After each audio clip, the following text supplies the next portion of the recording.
ஐயனார் துணை சீரியல்ல நிலாவை எப்படியாச்சும் அழைச்சிக்கிட்டு போயிடணும் அப்படின்னு சோழன் வந்தா பின்னாடியே எல்லாருமே வந்துடுறாங்க. அதுலயும் நம்ம நடேசன் கொஞ்சம் ஓவரா போய் அலம்பல் கொடுக்க ஆரம்பிக்கிறாப்புல. ஆரன் அடிச்சுக்கிட்டே வந்ததுனால நிலாவோட வீட்டில் இருக்கிற நிலாவோட அப்பா அம்மா எல்லாமே ஏந்திரிச்சிடுறாங்க. ஏந்திரிச்சு லைட்டு போட்ட உடனே அச்சோ வீட்டுக்குள்ள லைட்டு போட்டாங்களே எல்லாருமே ஏந்திரிச்சிட்டாங்களாட்டுக்கு இந்த ஆளால அப்படின்னு சொல்லி சட்டு புட்டுன்னு வண்டியெல்லாம் எடுத்துக்கிட்டு அங்கேருந்து தள்ளி போயிடுறாங்க.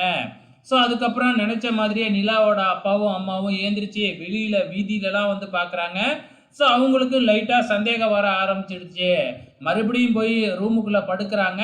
இந்த பக்கம் என்னடானா நிலா நம்ம சோழனுக்கு ஃபோன் பண்ணி எங்கே இருக்கீங்க அப்படின்னு கேட்குறப்ப இங்கே தான் இருக்கோம் அப்படின்னு சொல்ல யாரோ ஆரன் அடித்தாங்க, அதனால் எங்கள் அப்பாவும் ஏந்திரிச்சிட்டாங்க, கொஞ்சம் நேரம் இருங்க அதுக்கப்புறம் போகலாம் அப்படின்னு நிலா சொல்கிறாங்க. படுத்திருந்த நிலாவோட அப்பா அம்மாவுக்கு இன்னும் சந்தேகம் போகவே இல்லை. அதுக்கப்புறம் என்ன, நிலாவோட ரூமில் வந்து பார்த்தா அவங்க வர்றதை தெரிஞ்சுக்கிட்டு நிலா தூங்குற மாதிரி ஆக்ட் பண்ண ஆரம்பிக்கிறாங்க. அதுக்கப்புறம் மறுபடியும் வீதியில் போய் பார்க்குறாங்க, இவங்க எல்லாமே ஒளிஞ்சுக்கிட்டாங்க. ஸோ வீதியில் பார்த்தது மட்டும் இல்லாமல் வெளிகேட்டு உள்ளார கதவு இது எல்லாத்தையுமே பூட்டி சாவியும் தன்னோட ரூமுக்கே எடுத்துக்கிட்டு போயிடுறாங்க. எப்பயுமே வெளியில் மாட்டி விடுவாங்களாட்டுக்கு அந்த இடத்துலையும் வைக்காம வந்து பார்த்திங்கன்னா ரூமுக்குள்ளாரே எடுத்துக்கிட்டு போயிடுறாப்புல.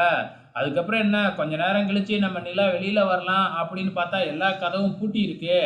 அதுக்கப்புறம் பின்னாடி ஏதாச்சும் வழி இருக்கா அப்படின்னு சோழன் கேட்க ஆமா இருக்கு அப்படின்னு சொல்லி பின்னாடி வழி வந்து பார்த்தா ஒரு காம்பவுண்டை தாண்டி குதிக்கிற மாதிரி இருக்கு. எப்படியோ நிலாவை தாண்டி குதிச்சு அதுக்கப்புறம் அங்கேருந்து வீட்டுக்கு அழைச்சிட்டு போயிடலாம் அப்படின்னு முடிவு பண்ணுறாங்க. வெயிட் பண்ணி பார்க்கலாம் நாளைக்கு என்ன நடக்க போகுதுன்னு.